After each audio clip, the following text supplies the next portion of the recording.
Vamos lá, gente. Como é que vocês estão em relação à Bíblia, em relação ao entendimento, em relação à compreensão? Acho que tem um casal lá. Como é que vocês estão vendo isso tudo? Alguém tem alguma pergunta, alguma dúvida? Fácil interpretar a Bíblia? Fácil interpretar o Antigo Testamento? Sim ou não? Qual é o seu método de estudo? Como que você faz? Então nós podemos ter vários tipos de estudo, tá ok? E é isso que nós chegamos lá e nós podemos ver que temos algumas... Vocês acreditam que a gente já viu tudo isso ou não? Então, sintético, tá?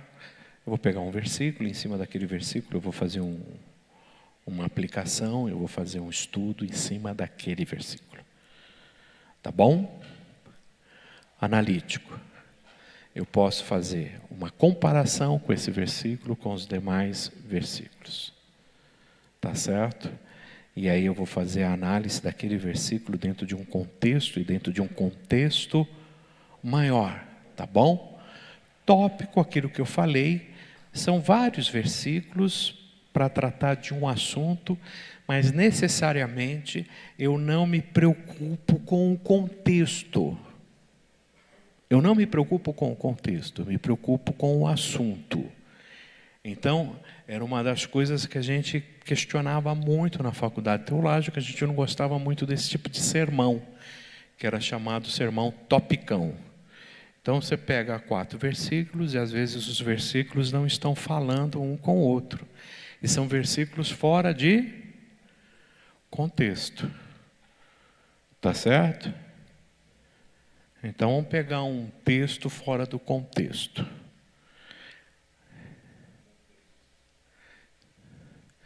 Um texto fora de contexto é usado para pretexto.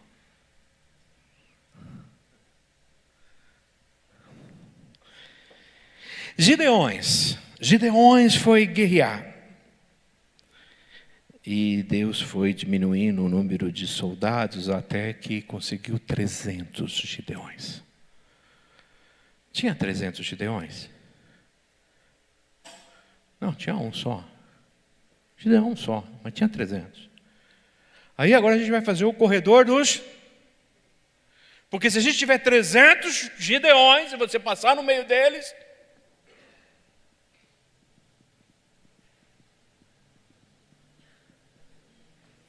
O que acontecia com o apóstolo Paulo quando ele passava pelas ruas?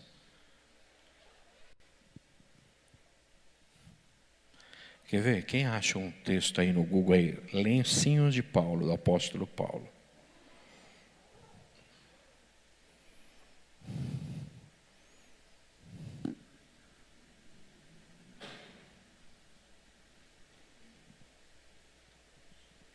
Se alguém achar, me fala.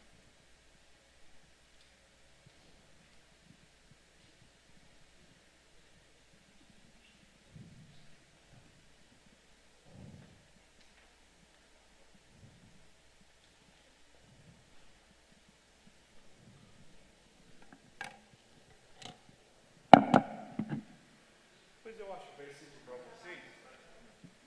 Já está lá? O que vocês acham disso?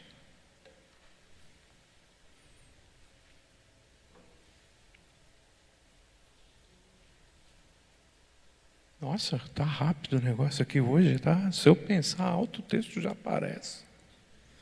Oi? É. Viraram já aqui para mim. Nossa, o negócio está muito eficiente. A ponto de levarem aos enfermos lenços e aventais do seu uso pessoal, diante dos quais as enfermidades fugiam das suas vítimas e os espíritos malignos se retiravam. E aí, gente? Raulzito, você perdeu o emprego.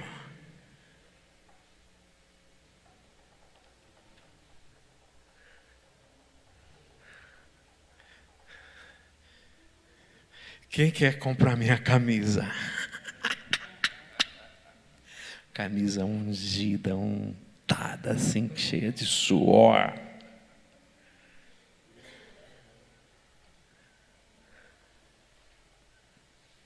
Vai, fala agora.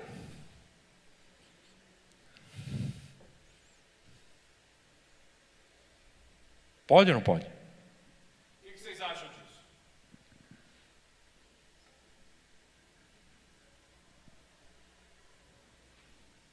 Os batistão aí agora. Os batistão agora estão urdidos.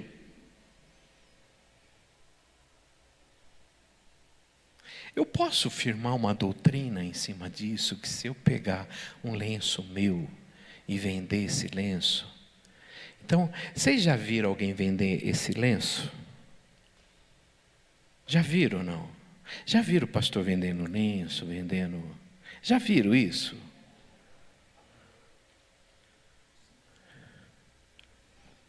E aí? Eles estão certos, eles estão errados? Posso fazer, posso não fazer?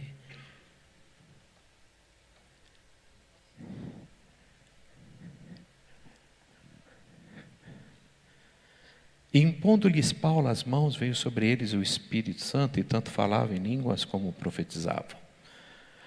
Muda para o 7 para mim. Eram todos uns 12 homens, até o versículo. Pega aquele texto do... isso. Volta um pouquinho. E Deus, pelas mãos de Paulo, fazia milagres extraordinários. O 12. A ponto de levarem os enfermos lenços, aventais do seu uso pessoal, diante dos quais as enfermidades fugiam. E aí, pode ou não pode? Acontece ou não acontece?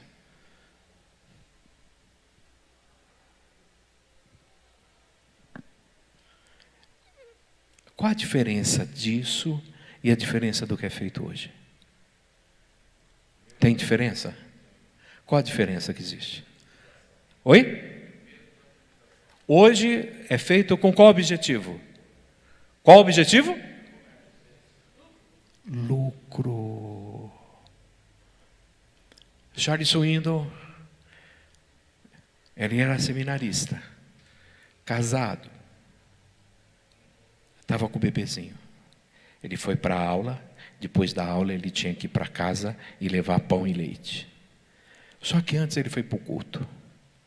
Na hora do culto, o pastor que estava ali fez o apelo, falou dos dízimos e das ofertas, de confiar. O Swindoll levantou-lhe e só tinha $4 no bolso. Ele foi e deu o dinheiro. Sentiu de dar.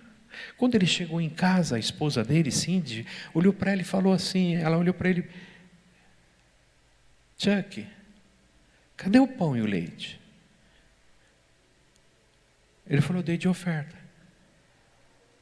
Falou: como é que você deu de oferta? Ele falou: dei de oferta. Mas eram os únicos $4 que a gente tinha. Ele falou: você já olhou debaixo das toalhas? Você já olhou nos bolsos das calças? Vocês acontecem, eu olho debaixo do banco do carro, gente. Às vezes eu tenho uma surpresa tão agradável. Às vezes cai uma notinha assim legal, mas às vezes quando eu olho é uma moedinha de 5 centavos, gente. E aí procurou, falou nada. Aí o Swindoll falou: você já olhou o porquinho? Ela falou: já olhei o porquinho, já balancei, não tem nada no porquinho. Me dá aqui o porquinho. Ele pegou o martelo e deu no porquinho, quebrou o porquinho e tinha $8. Tinha $8. O que o Swindoll pensou? Se eu dei 4, achei 8. Se eu der 8...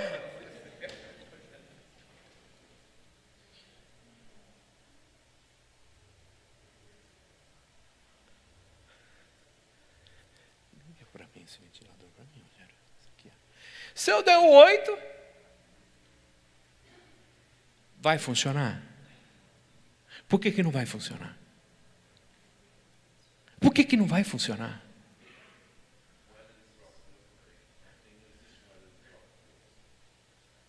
Então, quando você ouve um testemunho de alguém que chega aqui e diz assim: eu fiz isso, eu dei aquilo, e isso aconteceu na minha vida, vai acontecer na tua vida?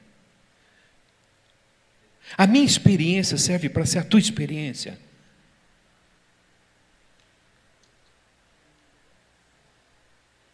A minha experiência é a minha experiência.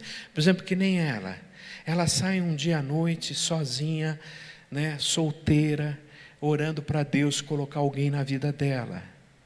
Aí ela está lá no pastel, aparece quem? Isso.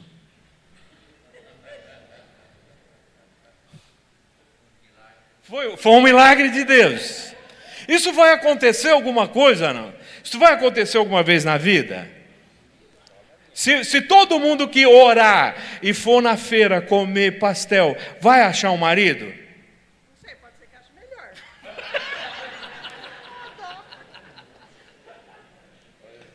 Você acha que todo mundo que está sozinho, orar, vai na feira comer pastel? Irmãos, você que está sozinha, vai comer pastel que você vai achar? Não vai, gente. Você acha que alguém arruma alguém pela internet que é bom? Pode acontecer? Pode, é que a Cristina não está aqui. A Cristina arrumou o marido pela internet. E quando ela falou que ela tinha arrumado o marido pela internet, eu já fiz aquela cara. E aí eu conheci o cara. É um senhor, uma pessoa maravilhosa. Mas isso serve de regra? Porque Deus faz o quê? Ele vai agir com cada um de uma forma o quê? Né? A Japa mesmo aqui. Você frequentou quantas igrejas? Várias, muitas. Muitas igrejas.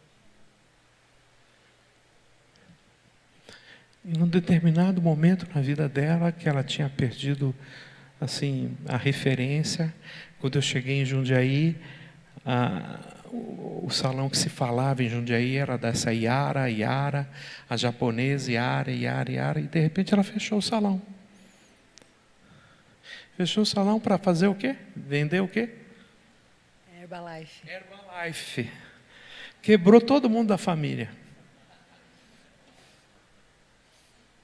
Aí ela chega aqui desesperada, pastor, o que eu vou fazer da vida? Eu falei, o que você sempre fez na vida? Ela falou, eu sempre cortei cabelo, você sempre foi boa, você era uma referência em termos de pintura, de tudo. Volta. E Deus tem usado a vida dela, aquele salão, para abençoar tanta gente. Porque agora não é mais um salão, aquilo é igreja, não dá para ir lá. Só tem crente que trabalha lá. Depois você me paga o merchandise. Tá? Não, nunca mais você põe a mão na minha sobrancelha. Não vem com graça com a minha sobrancelha. Tá? Essa japa olha a minha sobrancelha e eu estou assim rindo, daqui a pouco. Eu falei, o que você fez, ô? Falou, nossa, mas está uma taturana aqui. Eu falei, pô, para, meu. Aquele dia eu falei, tira a mão daqui. Eu estava com tanta pressa, a gente tinha um trabalho social aqui, elas vinham à tarde cortar o cabelo, não tinha segunda-feira, né? Eu precisava ir para uma reunião, tinha que cortar o cabelo, a única pessoa que tinha era ela. Eu falei, Yara, dá uma ajeitada no meu cabelo. Aí daqui a pouco dá uma bobeada, ela pumba na minha sobrancelha. Eu falei, pô, agora eu estou parecendo um metro. Um pastor metro. Né, todo alinhadão. Falei, está fora, Yara. Ela falou, espera um pouquinho, vou fazer uma maquiagem. Falei,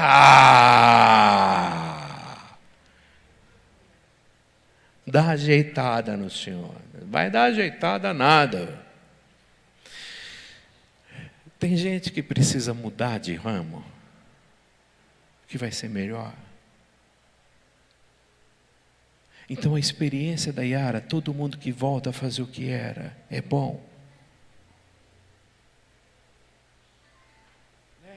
Fulano, Senhor, O Senhor vai ter que me dar alguém hoje. Hoje eu vou entrar na igreja mais cedo, vou sentar, vou orar. E a primeira pessoa que entrar, Senhor, o Senhor sabe do meu coração, eu vou entender que é uma resposta do Senhor para a minha vida. Eu vou querer essa mulher para casar. E o cara ali está orando, quando ele olha para trás, que ele vê quem entrou. Ele olha para Deus e fala: o senhor está de brincadeira.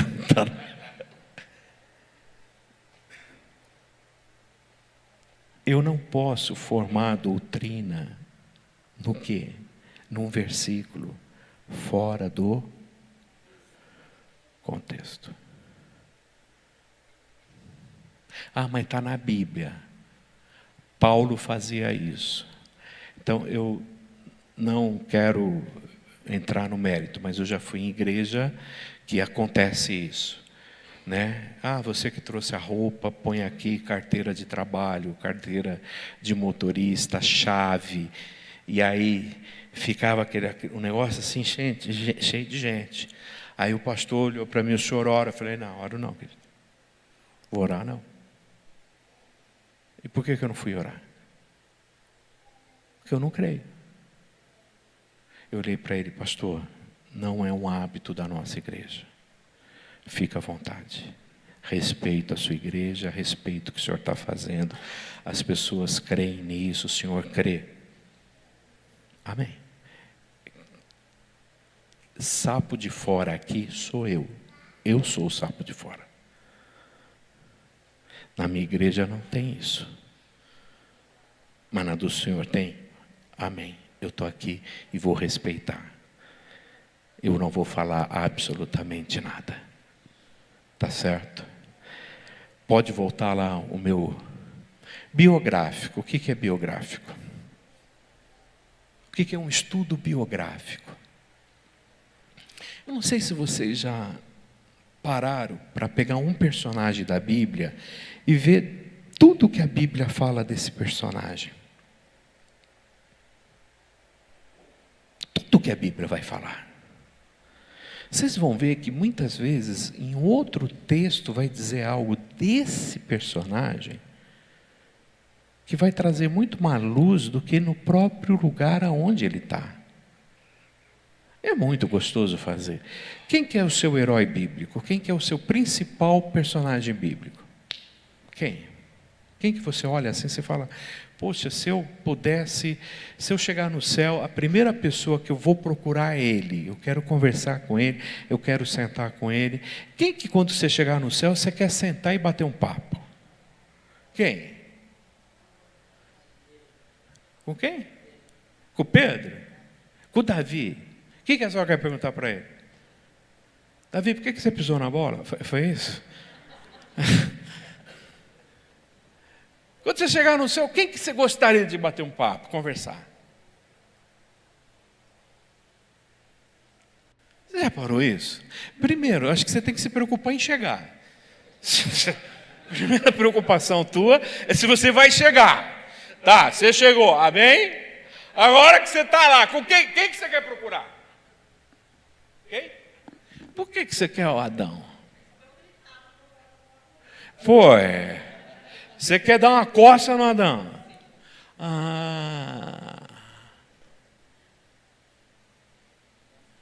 Quem que é seu personagem bíblico? Tem. Qual que é o seu? Por que Mateus?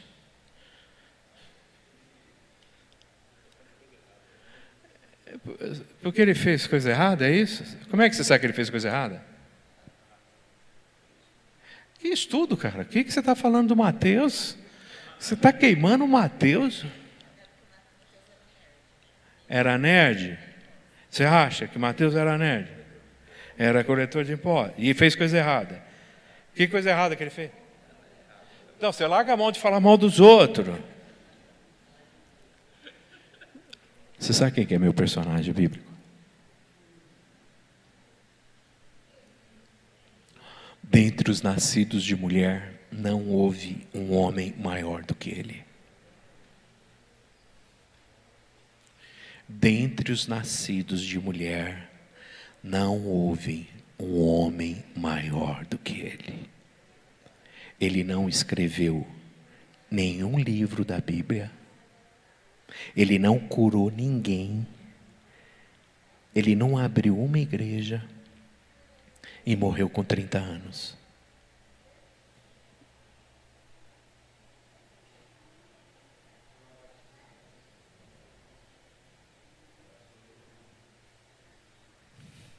Para mim, ele é o meu herói. De todos, sabe quem falou que ele é o maior de todos? O próprio Jesus. Ele nunca saiu da Palestina. Ele não curou ninguém. Ele não escreveu um livro ou uma só linha da Bíblia. Ele não abriu nenhuma igreja. E foi assassinado.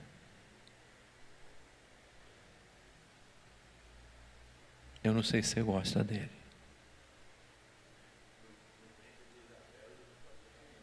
Ele já louvava o Senhor. Ele era bem pentecostal, ele gostava. Entendendo?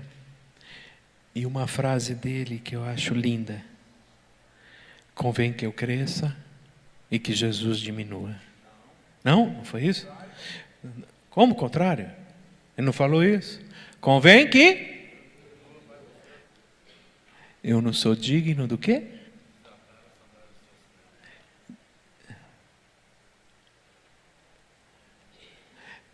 Hoje, como que se mede um pastor? Se a gente for avaliar o ministério de Jesus, é um ministério de sucesso? Depois de 3 anos, Jesus tinha uma igreja com 11 pessoas. Com 12 ainda um se mata, outro trai. Quando ele vai para o céu, a igreja dele tem 120 membros. 3 anos. O ministério, depois de 3 anos, ter 120 membros. Igrejinha, hein? Jesus não tinha um jato sequer. Jesus não tinha um templo. Não tinha comprado um terreno para a igreja. Oi? Oi? E para entrar em Jerusalém, ele entrou no quê? Mas era um burrinho, era um jumentinho emprestado. Agora, a gente fala jumentinho. Jumentinho era caro pra caramba, sabia? Jumentinho era a Ferrari da época. Opa! Que isso, o rei? O rei entrou num jumento. O rei foi glorificado. A gente olha o jumentinho, como hoje. Não, jumento era um animal extremamente valioso. Oi?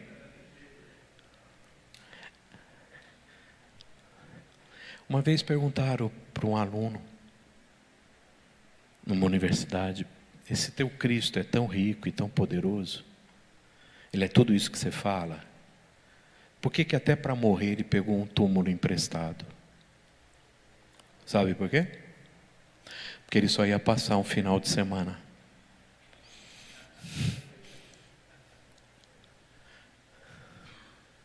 Ele só ia passar um final de semana. Só por isso. Era o rei. E era uma profecia que ele tinha que entrar com o jumento. Mas não era dele. Talvez se fosse outros, entrariam com uma Ferrari, um Lotus, um carrão. Como é que hoje a gente mede ministérios? Como é que a gente mede igreja? Como é que a gente mede popularidade de pastor? Como é que a gente mede poder de pastor? Número, dinheiro. Você sabe como que eu meço um pastor? Sabe? O que o povo fala dele.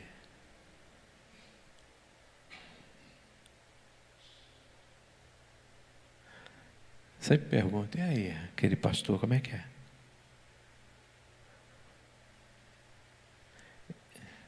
E quando eu vejo que tem um pastor que quer crescer, aprender, e eu posso ajudar, eu vou ajudar. Porque ali tem um pastor. Só que aquela igrejinha que tinha 120 membros, que tinha 11 pastores, o que aquela igrejinha fez com o mundo?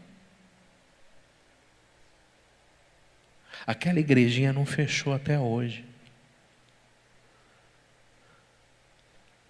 Aquela igrejinha com aquelas pessoas revolucionaram o quê? E essas igrejonas que a gente tem aí? Escutão de 6.000 pessoas. Acabou o culto lá fora, o pau come, não come não? Na hora do estacionamento mesmo, mal está descendo, o nego já empurrando o outro.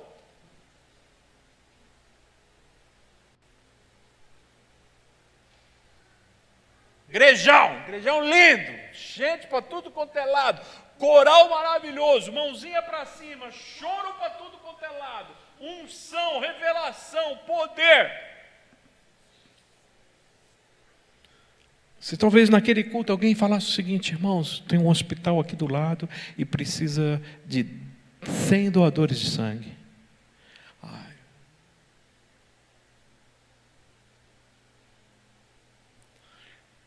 Você sabe como é que acontece conversão no Egito, nos países árabes?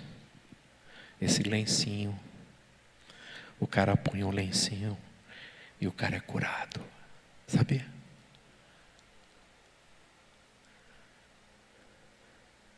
Porque é a única forma deles se converterem. Através de milagres e sinais. Nós não precisamos de milagres e sinais para se converter. Nós temos igreja, nós temos história. Lá precisa acontecer milagres e ousadia. Alzira e Walter, eles foram primeiro para o Egito.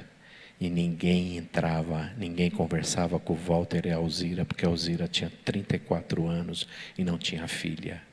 E não podia ter filha. Então ela era uma mulher amaldiçoada para a comunidade. Então os maridos não deixavam que as esposas deles se aproximassem da Alzira. E Deus opera um milagre na Alzira, dando uma filha. E a partir do momento que nasce a menina, as mulheres da comunidade começam a frequentar a casa dela. Quando você ouve esse testemunho, você...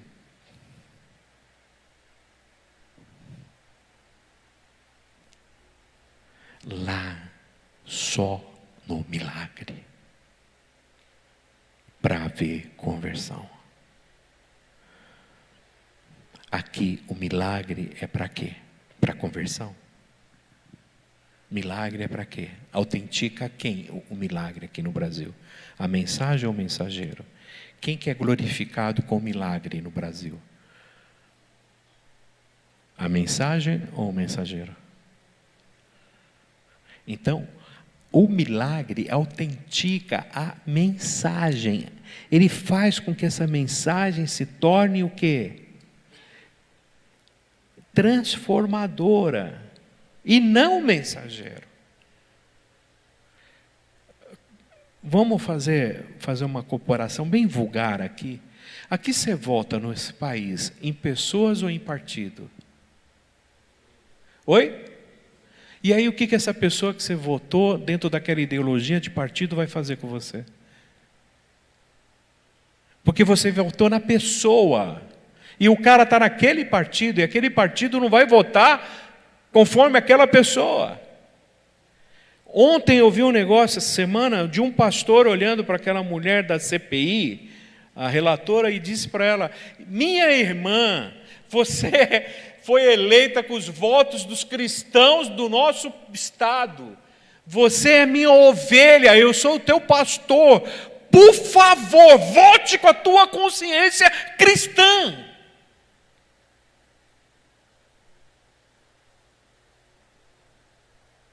possível que você esteja aí, dizendo que é uma cristã. Você foi eleita com o voto dos cristãos, e os cristãos votam em ética e moral.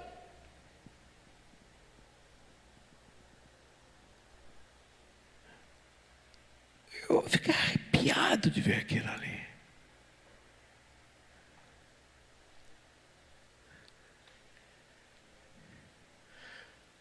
A gente pode fazer estudo bíblico doutrinário.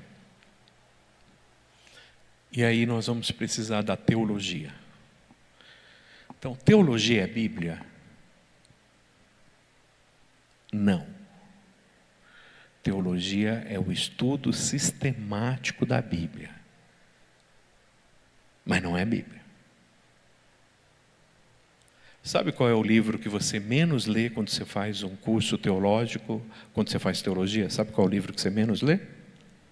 A Bíblia. Por que é o livro que você menos lê? Porque é obrigação tua ler. Você já tem que estar indo para a faculdade teológica sabendo a Bíblia.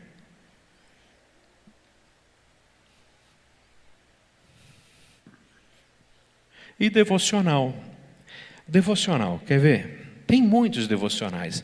Todo dia você tem uma Bíblia aqui, que me fizeram baixar, mas eu não sei usar, mas é boa. Né? Que é a Bíblia.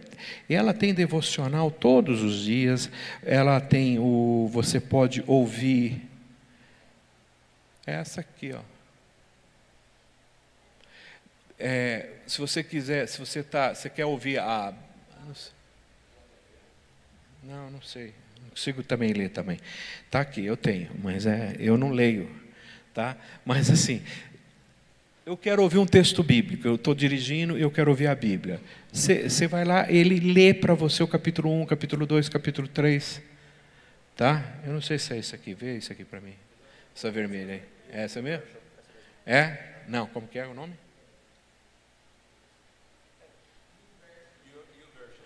É o version, é esse negócio aí. Depois vocês perguntam para eles aí que eles sabem fazer. Eu não sei fazer. Tá bom? Então tem devocional. Eu gosto muito daquele do 1 Minuto com Deus, que agora são 3, né? Então não é mais 1 minuto. Tá? Tem muita devocional. Tem o pão diário. Pão diário. Entenderam? Não vão pedir pão de alho, é pão diário. Ok? Pastor, eu quero levar 3 pão de alho para casa. Não tem, irmã, é diário. Tá legal? Então você tem pão diário, você tem manancial. Gente, tem muita coisa devocional. Você sabe qual é o tema mais escrito no mundo todo bíblico? Sabe sobre o que é? Qual é o tema que tem mais livros escritos sobre? Oi? Oração. É o que mais tem. E o que menos as pessoas fazem. É o que tem mais escrito e é o que menos eles fazem. Se a gente gastasse menos tempo lendo livros sobre oração e orando, iria funcionar muito mais. Ok? Dúvida até aqui? O que é bom ter? Um local adequado para você estudar, dicionários bíblicos, concordância bíblica, mapas, livros, versões diferentes, comentários, computador, caderno de anotações. Eu geralmente faço leituras paralelas de texto bíblico. Eu vou na NVI, eu vou na Bíblia na linguagem de hoje, eu vou na Bíblia na linguagem de ontem. Eu vou lendo em 3, 4 textos. Às vezes tem uma palavra ali, quer ver essa semana? Eu usei aquele texto de Colossenses, vós maridos, não irriteis as vossas mulheres. Aí eu queria saber o que é irritar as vossas mulheres, porque eu não sei.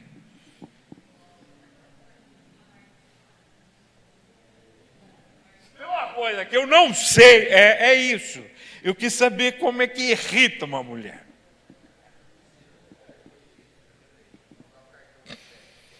Como é que irrita essa mulher?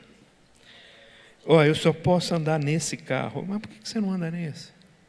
Não, porque eu estou com dor, eu vou andar nesse. Pô, mas esse está lá fora. Mas se eu quisesse andar nesse, eu não falaria com você, eu ia pegar ele. Mas pega esse, não. Não, então tá bom, pega qualquer um. O que você fez? É burro. Por que você foi para besteira? Uma besteira. Por quê? Só porque você não queria que ela pegasse o carro. Burrice. Aí você entra no carro hoje. Entra tudo bonitão. Ela sai, abre o vidro e pergunta: você pegou o computador? Eu falei: o evento é seu, mas você não pode pegar o computador? Tá bom, eu pego. Não precisa ficar irritada, eu pego.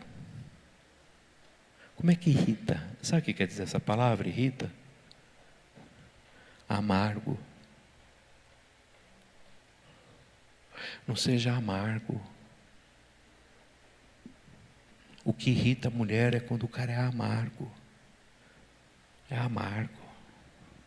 É rude. É rude. Então ele começa dizendo: vós mulheres, sede submissas aos vossos maridos como ao Senhor. Vós maridos, não irritei as vossas mulheres. Vós filhos, obedecei ao Senhor, porque isso é bom. E vós pais, não irriteis os vossos filhos. Como que a gente irrita os nossos filhos? Como que a gente irrita o nosso filho? Como? Oi? Fala não, o que mais? Você quer saber como você irrita teu filho? Quando você não trata bem a mãe dele. Maltrata a mãe dele. Maltrata o pai dele. Você vai ver na hora da separação com quem que eles querem ir. Você vai saber rapidinho o que você fazia e que irritava. Porque eles escolhem quem irritava o outro. Ou eles escolhem quem era irritado, quem sofria, quem aguentava. E a gente sempre fica olhando esse texto de irritar filho, que é o quê? Pegar no pé, limpeza. Não.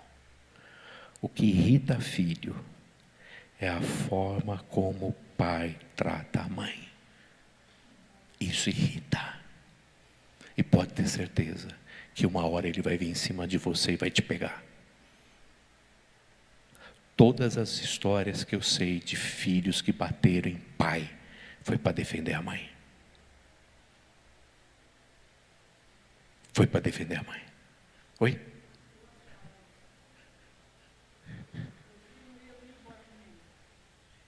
Eu achava que meu filho não ia embora comigo. Então eu pensei comigo, nem vou falar nada para ele, deixar ele decidir sozinho, porque essa mãe que pega no pé. Não fez, volta, vai fazer, tal, e o pai era bonzinho com eles. E uma amiga falou para mim: você está enganada, ele vai com você. Aí ele falou para mim, se eu quiser crescer, eu vou com a minha mãe. E hoje eu sei que ele via coisas que eu não via e ele me defendia quieto.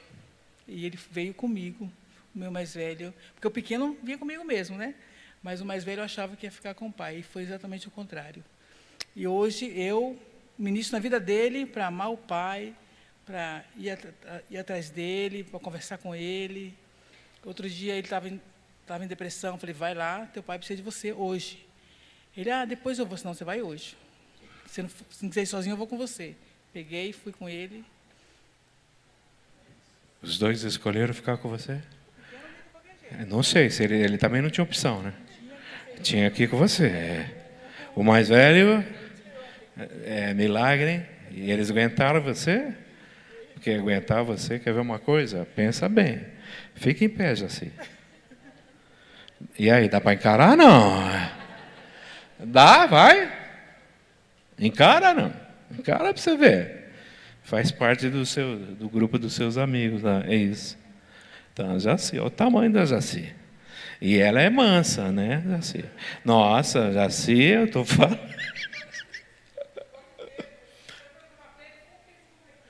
Ah, é? Foi? Nossa. Pedro, então, é o teu modelo. É isso. É, né, linda? É isso aí. E a Jaci trabalha em escola, em creche. As crianças entram assim.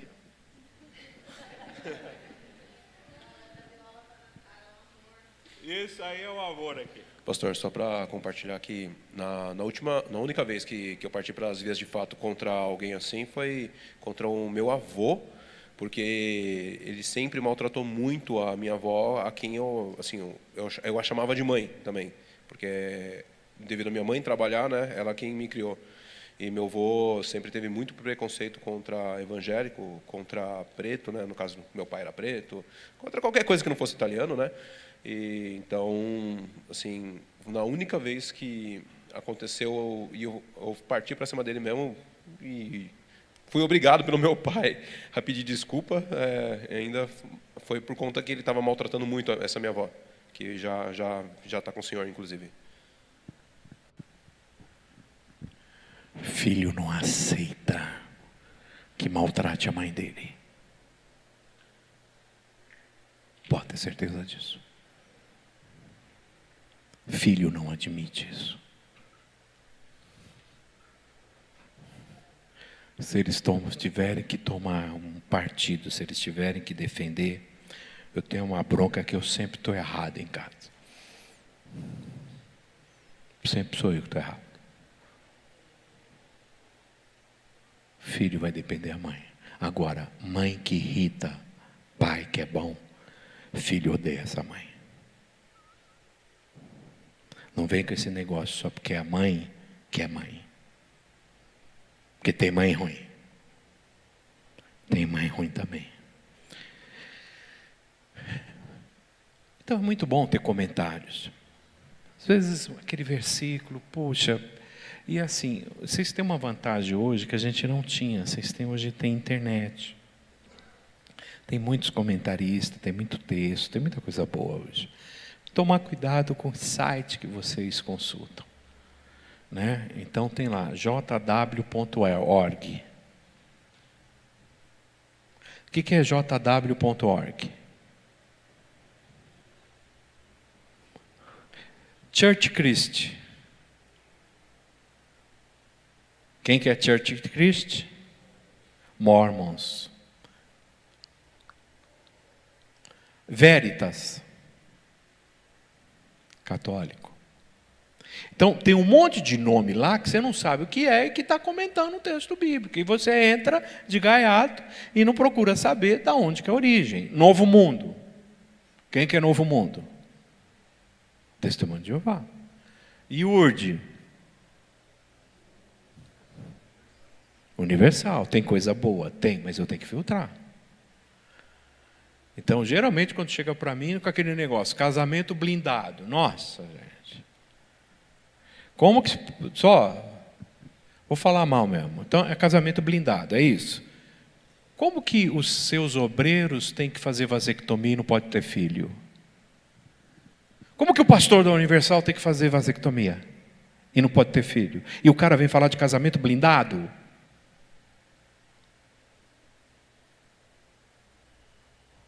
Eu estou falando isso porque a gente tem um casal aqui na igreja que teve que fazer a reversão. Ele já era obreiro, saiu e se afastou. Parte da família ainda está. Os dois irmãos estão aqui na igreja.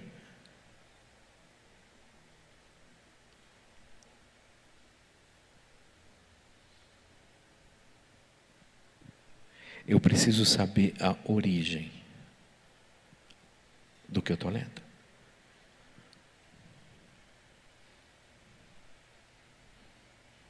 Então, eu preciso observar, quando eu leio, eu tenho que fazer perguntas.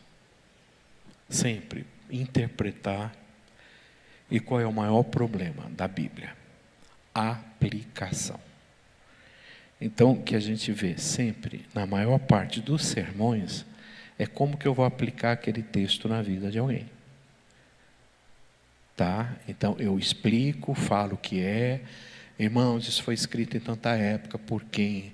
O contexto era isso, aconteceu aquilo, Deus fez aquilo, tal, e que Deus complete no seu coração aquilo que eu deixei de falar. Aí não dá, né? Então, o que eu estou vendo, o que isso significa e como é que funciona, tá bom? Então, a gente só levou 2 meses para dar uma aula. Que vocês me enrolaram o tempo todo, tá? Vamos matar vocês de coração? Vamos para Levítico 21.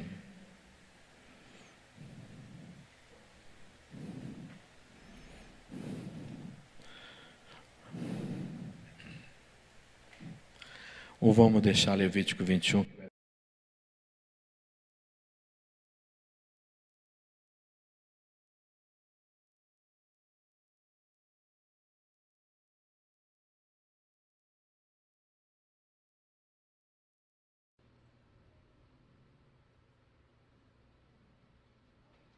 Verso 17 em diante diz assim: isso é para vocês sofrerem uma semana.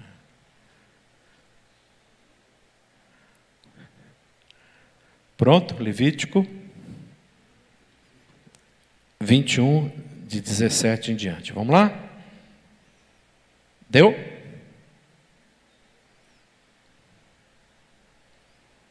Acho que ele... Aí. Vocês estão vendo que do além aparece? Não tem ninguém lá. Mas ele está me assistindo. É que tem um delay, né? Fala a Arão dizendo: ninguém dos teus descendentes nas suas gerações em quem houver algum defeito se chegará para oferecer o pão ao seu Deus. Pois nenhum homem em quem houver defeito se chegará, como homem cego, coxo, rosto mutilado ou desproporcionado, corcovado, anão. Volta um pouquinho.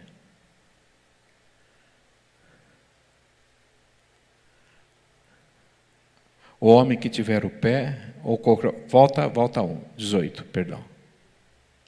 Pois nenhum homem que houver defeitos se chegará. Cego, coxo, mutilado, desproporcionado. O homem que tiver o pé quebrado ou mão quebrada. Corcovado, anão, que tiver belida no olho, sarna, impinges, ou que tiver testículo quebrado. Nenhum homem da descendência de Arão, o sacerdote em quem houver algum defeito, se chegará para oferecer as ofertas queimadas do Senhor. Ele tem defeito e não se chegará para oferecer o pão do seu Deus.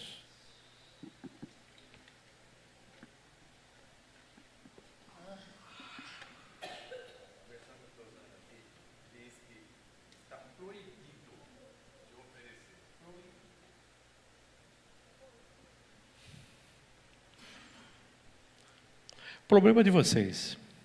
Eu vou para casa agora almoçar.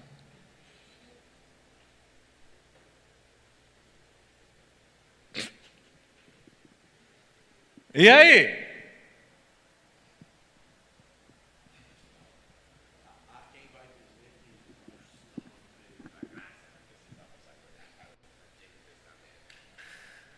Gente, pensa bem. Vocês não acham que isso ia servir de mimimi para muita gente? Por que nenhum desse povo de mimimi pega esse texto?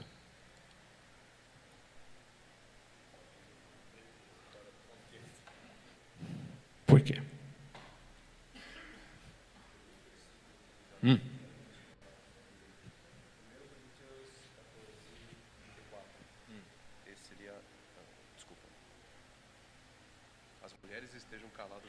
As mulheres estejam caladas na igreja e se tiver alguma dúvida, pergunta em casa para os seus maridos. Gente, é o texto que eu mais gosto. Não é bom esse texto, né? Só que não é nada disso que você está pensando que é, tá? Não é nada disso. A gente tem que olhar o contexto. Mas guarda para uma outra aula que a gente pode discutir. Como tem um outro assunto que alguém me perguntou aqui. Nós temos Corpo, alma e espírito? Ou tem uma terceira alternativa? Guarda também para uma próxima aula. Amém.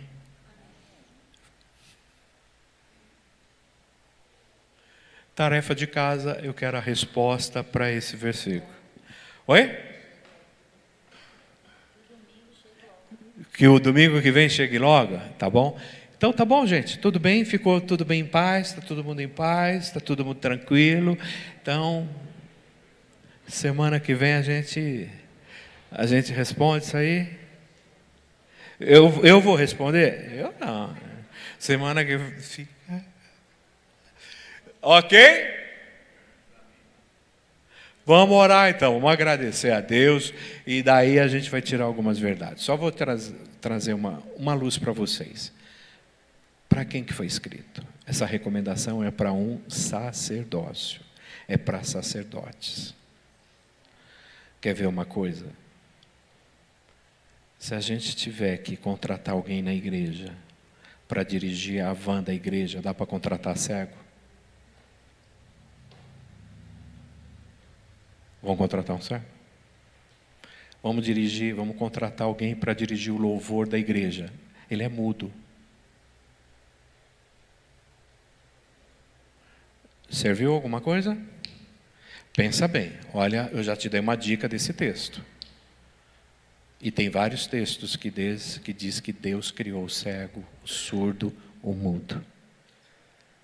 Que Deus ama todos eles. E que Deus abomina aquele que maltrata qualquer um que tenha defeito. É por isso que os pessoal do mimimi não veio para cima. Porque aí tem um contexto. Tá? Aí tem um contexto. Tá bom? O texto está sendo escrito para sacer. Pensa bem, eles têm que matar animal. Um anão, ele não alcança a pia. Não alcança a pia de sacrifício.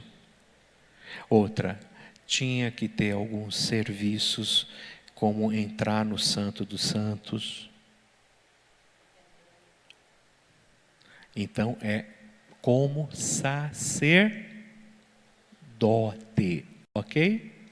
Só para vocês não saírem daqui falando que eu falei coisa que eu não falei, tá bom? Então, é só semana que vem a gente trabalha mais sobre isso. Vamos orar? Pai, agradecemos, Senhor, por essa manhã, pela Tua palavra, por tudo que nós ouvimos e presenciamos. Senhor, que a gente possa tirar essas lições para as nossas vidas e aplicá-las. Nós oramos, Pai, agradecidos em nome de Jesus. Amém, povo? Bom almoço, vão com Deus.